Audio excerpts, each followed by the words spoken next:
À côté de la psy à bottes rouges, il y avait la coordinatrice des violences sexuelles avec des t-shirts à frites.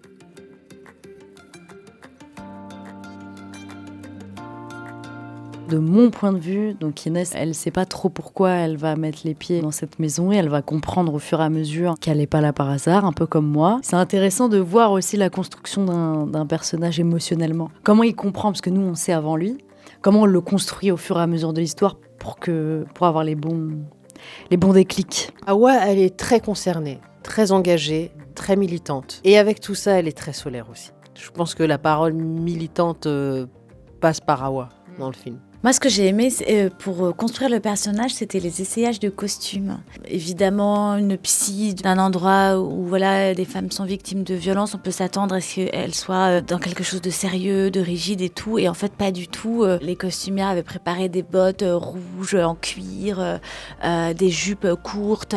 C'était d'emblée quelque chose autour de la féminité assumée, libérée. Et ça m'a vachement parlé. Et ça m'a beaucoup aidé à travailler le personnage, où peut-être j'étais partie dans une voie un peu trop sérieuse, justement, peut-être un peu cliché au final. Et c'est à l'image du film, en fait. Le film, il est plein de joie, il est plein d'espoir, il est plein de vie, parce qu'en fait, ça parle de se relever, de se reconstruire. À côté de la psy à bottes rouges, il y avait la coordinatrice des violences sexuelles avec des t-shirts à frites. Ça, c'était quand même génial d'avoir un personnage qui a de la fantaisie, quelque chose d'un petit peu rebelle et qui en même temps a des responsabilités, est militante, et quelqu'un à qui on peut faire confiance, qui vous donne une sensation d'écoute grande. Tout ça mélangé, c'était quand même... J'ai jamais eu ça moi au cinéma comme rôle.